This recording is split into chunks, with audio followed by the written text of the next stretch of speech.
Okay, DC, I'm impressed. You kind of did your big one here. This video is, it's gonna sound a bit dated just from this alone, but in general, I'm shocked because for most trailers, I look at it and I'm like, am I having any emotions? Am I just a dull husk of myself? This one, though, I was smiling ear to ear, and there was even a moment where I literally had to look away from the screen, so it is doing its job. I didn't even have that much feelings, if any at all, for the new Avengers trailer, and that is literally everything we always wanted. It is an Ultimate Alliance lobby in movie form. We got the remaining Avengers, the Thunderbolts, the new Avengers, and then we have the Fantastic Four and the X-Men going against Doctor Doom. Like, we should be ecstatic from this, but watching that trailer, I was thinking that something might have been wrong with me. Am I tilted in the wrong direction? But this Clayface trailer right here showed me that it's all about packaging and showing me something that's new and unique. And that brings me to the real issue this video is about. This guy right here, and soon to be this guy right here, because Clayface is an extension of Batman. We're still playing within the Batman mythos, and Superman is just getting his bearings and getting more and more stuff to the point that we are going to be getting a crypto show when we really should be getting this instead. Like, DC is built on a Trinity format, and to have one character completely left out shows you how DC's priorities on the characters that will always do well has bit them in the backside more times than I could count. Wonder Woman should be one of those pillars that if you drop a film or a television show, everyone is going to watch it, or at the very least, it should hit 600 million off rip. It should be a guaranteed hit. The problem is DC only had one successful, pretty well enjoyed Wonder Woman film. From what I remember, it came out in around like 2018, and then after that, Wonder Woman had nothing else. We had a sequel that people didn't like, and most Wonder Woman content was either non-existent or very bad, basically giving her and her fanbase not really much of a chance to grow, breathe, and stretch their limbs. When it came to content though, unless you're one of the big dogs like Batman or Spider-Man or soon to be Superman, people only really care about the new, something you can see tangibly that is recent. People aren't gonna go back to the older stuff if it came out in like 2018. That doesn't matter anymore. It's kind of like content creation. What matters is the next big thing, the next best thing. And unfortunately, Wonder Woman hasn't gotten anything yet. Which is why people continuously argue, why is she considered a part of the Big Four? There are obvious reasons that I've mentioned multiple times, but to the average viewer, she doesn't have that kind of pull because DC hasn't decided to push her in the right directions. She could have it all, but look at something like Marvel. Marvel worked so well because it made sure to make multiple movies on different characters. Yes, we get our Spider-Man, our X-Men, our Avengers, but that branches out. When you have teams, you can go into individual characters. Iron Man is a household name. Captain America, Thor, Hulk, even though they're not doing much with him, all of those characters are big franchises. Then we go down the list. Ant-Man, they did 3 movies with that character, the Guardians of the Galaxy, and you keep branching out into different IPs, like for example Moon Knight, which got a lot of MCU fans in particular to hop on that Moon Knight train. There's all these things that Marvel can fall upon because they've made the material stick and they have enough quality or just enough decent things out there that fans can latch onto. They don't always have to focus on Spider-Man because they have all of these other variables at play that bring variety and bring in fans. So they don't have to play their one trick, their Batman and Superman, because they spread out the wealth. Daredevil is a big example as well. The Netflix show was so good that when Daredevil Born Again came out, people were back on that train because they've been waiting for half a decade or more. And of course, Daredevil branches out into Punisher and so on and so forth. It just gives Marvel a bunch of pillars to keep everything afloat. Even when their main movies are bad, there's always going to be that 1 or 2 projects here and there that are good, focusing on characters that aren't exactly the most mainstream, but now people are going to know them.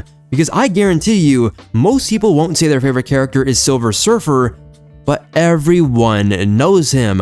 Marvel's promo is through the stratosphere. They can essentially do whatever they want. DC, unfortunately, they don't have the luxury because for a lot of their big characters like Wonder Woman, Flash, and Green Lantern, they haven't really done much with them, if at all. The moment something bad happens and they actually have to try to go for that push, like Green Lantern 2011 with Ryan Reynolds or The Flash 2023 with Ezra Miller, those movies were flops. So you know what they do? They completely hold off on those characters for half a decade, if not longer. That should never be the mindset. Just because something is seen as bad doesn't mean you can't make another project that is good, get good word of mouth, and then people are back on the character. You don't have to banish them to oblivion for a decade or more. You can bring them back. You don't have to throw them away from the dinner table. The Flash himself had a 7 to 8 season television series on the CW. There are people that love that character to this day. And they grew up with him. That is one of the good things about the Arrowverse. It got a lot of young kids into DC, no matter how questionable the quality really was. But at the beginning of those series, it was at least watchable and had enjoyable characters, interactions, fight scenes, and villains that made everything come together. Fast forward to now, and many of these characters are nowhere to be found, and we don't even know when the next Wonder Woman, Flash, or Green Lantern movie will come out. I think the big problem DC has is a capitalization problem. Let's look at The Flash again. They should have made a movie when he was going big on the CW, but they didn't. It was probably a cross-pollination problem where they didn't want to have different versions of The Flash, but fans would get it, they always do. If it's good, it is good. Aquaman hit $1 billion. $1 billion. How many zeros is that? 3, 6, 9. Wow, that's a lot of money, isn't it? And they treated it like a fluke. Maybe it was, but the fact that it made that much money shows that there was an interest, and interest fades quickly if you don't act on it. But DC, expectedly, waited 5 to 6 years for a sequel that wasn't even good. They rushed it out of the conveyor belt and nobody really wanted to see it. And then they made a show, a cartoon that's very much like a Cartoon Network comedy show that had disgusting animation and nobody really cared for it. If I was them, I would make a show that's more in line with something like Young Justice, have him have more comic book appearances, maybe even write bigger storylines that could be adapted, or even a video game. An Aquaman video game would be creative, different, and fun, but also not impossible. He isn't so overpowered that it's hard to create proper challenges, and he exists in a world where threats can realistically damage him. You could have entire storylines underwater in Atlantis with different biomes under the sea. He doesn't have the same strength, durability, and speed problems that Superman and the Flash have. With Aquaman, it's usually magical in nature, and you can play that off pretty well. But what this has created is a DC table that's missing a lot of its legs. All of the pressure is on Batman, and now some of that weight is shifting onto Superman, to the point where it feels like DC can only rely on those two characters. Now, with James Gunn's DCU, you can see them trying to push more, of course, but if these things flop, if they flop, God forbid, they're going right back to the drawing board. And you can't even say anything because they created this cycle of failure for themselves decades ago because they weren't willing to push what they already have, what they should have, all of the pieces that could have led to a lot of money. They decided to go for the safest options. Going back to Marvel, it's almost like we're playing a game of hot potato here, huh? But in the 2000s, yes, they were just throwing things at the wall, but it got people to see more characters. It exposed them so later on they would be like, oh, I know Ghost Rider from Nicolas Cage. Oh, I know Blade. He saved the Marvel franchise. He had 3 movies, his own trilogy before Spider-Man ever did. Oh, the Hulk, I'm gonna stop saying oh. That movie that people didn't like at the time in 2003, but now people see it as a very good adaptation. It had very unique cinematography and editing, very iconic moments, along with having a very good soundtrack that still gets used in edits to this day. I'm telling you, these things over time eventually get good grace. I was seeing people say that Daredevil with Ben Affleck was actually pretty funny and enjoyable and had good moments. It kinda did too.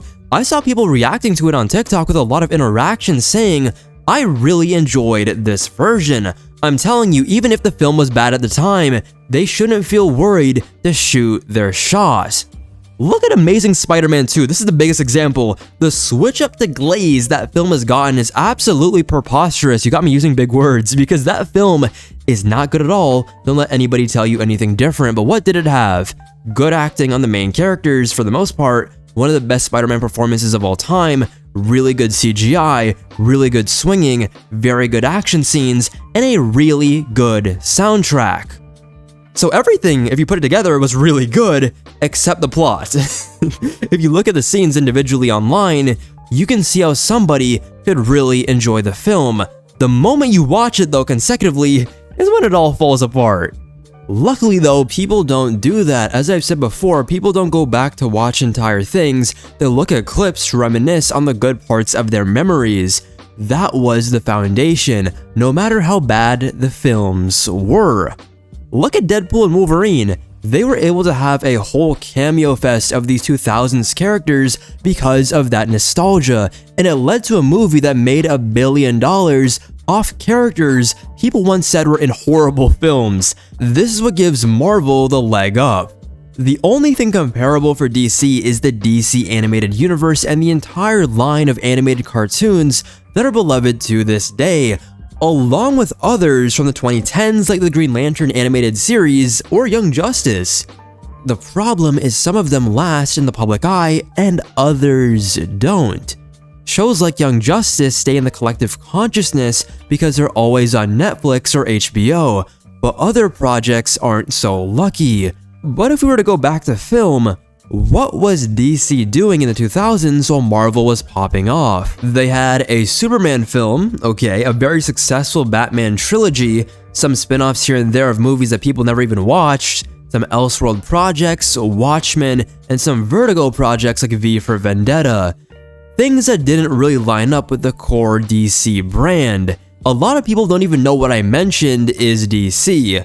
And what really makes me upset is that there were so many projects in production: a Justice League Mortal film, a Flash film, a Green Arrow in Prison film if I recall correctly, a Green Lantern sequel, more Superman projects, more Batman projects, even Batman Beyond, and so many more. I could go on, the list was endless, it was out the window, and the crazy part is that the screenwriters for a lot of these were really good and worked on very influential and successful projects, but from what I remember, the plan was always to do the opposite of Marvel.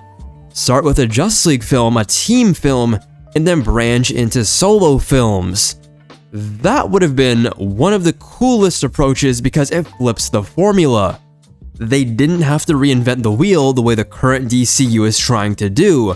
Granted, if their current approach actually works, I'll be ecstatic for sure. I want this to succeed because I am a DC fan first and foremost. I've always leaned on DC over Marvel even though I love both, but right now, it's not hard to see that this is an uphill battle to win fans' trust, and all of this could have been avoided if they committed to these projects earlier. They had good scripts, A-tier actors attached, and it would have brought in a lot of fans. Even if the movies weren't great, there would still be, I guarantee you, standout moments that people remember to this day. Fans would be saying, "Yo, you remember that Flash movie back in the day? Why is that Ezra Miller one so bad? Why is it a multiversal mess?" Literally, that original one I mentioned had Wally West going against Zoom. Imagine that. We would have had a Wally West Flash movie before a Barry Allen one. Society would have elevated 20 times over. Okay, Green Arrow though, he would have had a film, I'm pretty sure, with Black Canary, and that movie I believe would have fed generations. Justice League, having Batman, Superman, Martian Manhunter, heck, all of them on the big screen around the same time as the Avengers would have created a real creative battle between two of the biggest forces in superhero media, and that competition would have made everything better. Instead, despite all of the backlash, Marvel still is head honcho. They're the top of the top, and it hasn't changed. They have always had their own path cut out with their own plans and initiatives in place, while DC always, from my perspective, kept drifting. They were just going in different directions. Then eventually they decided, wait, bing bing bing, we need our own cinematic universe, wow. And then they drop something like Batman v Superman to pull attention, and then Marvel comes in all big, high, and mighty with their giant shoes and completely blows them out of the water with Civil War, with a similar concept but just executed a bit better. I know that was annoying, but it always felt like DC was playing catch-up. This wouldn't have been a problem if they had just set their pillars, if fans were already deeply connected to their characters from previous work. But they weren't. People don't even know the extent of how cool the Flash is. They think they do, but they actually don't. A lot of people don't understand how cool Shazam, for example, is. That all falls on DC, their marketing, their planning, and how they structured their filmography.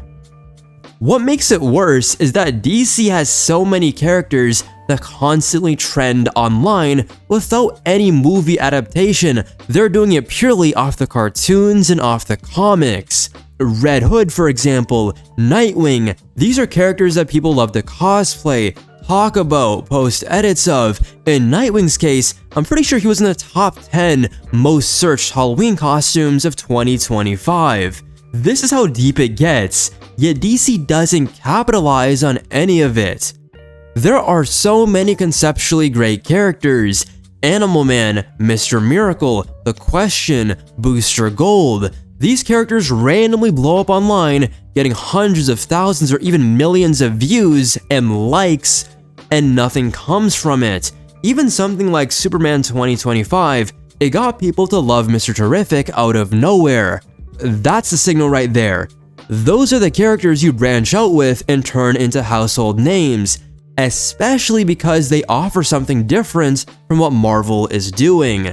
Terrific himself, he blew up instantly. There should already be a show in motion. The minute that everybody was dropping edits of Mr. Terrific, they should have already greenlit something. And it sucks that it took them so long to do it, but thankfully they already did, because people love him. Many considered him to be one of the best characters in the film, if not the best. He had standout scenes, he looked comic accurate, and had a very charismatic actor.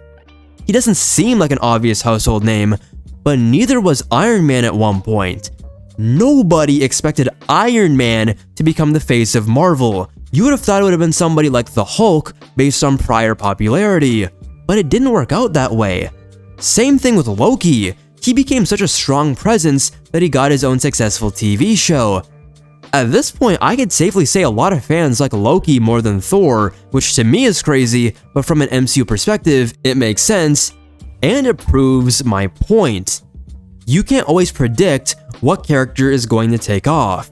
That's exactly why DC should be paying attention to what fans are already gravitating towards. Right now, fans are on TikTok and social media, and they're doing the work themselves, pushing characters and building interest. If you look at fan accounts, they're practically giving DC a list of characters that could succeed. Thankfully, James Gunn is chronically online, and a lot of them have already had shows announced. Unfortunately though, we're also in an age where only the biggest names reliably make money. Even good films struggle because audiences are tired and unsure of the quality. If DC had built this foundation earlier, if they had consistently released projects with these characters, the culture would have already been attached to them. People would show up just to see new versions of them. Look at Blade. Because those movies, mind you, came out in the late 90s and early 2000s, there's still an audience for that character today. If a new Blade movie dropped and was actually good, people who grew up with him would show up immediately. That's what DC missed.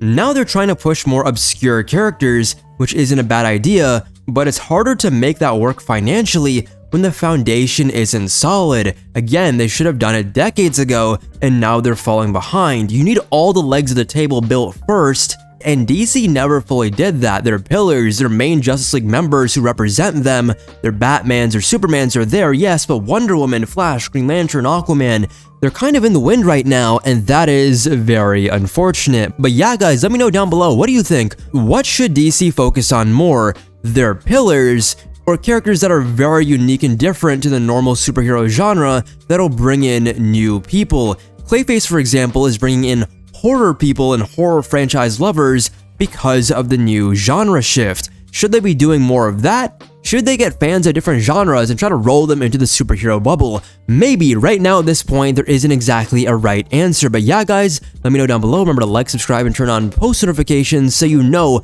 when a new video goes live. And yeah, see you all later. Take care. Deuces. Peace.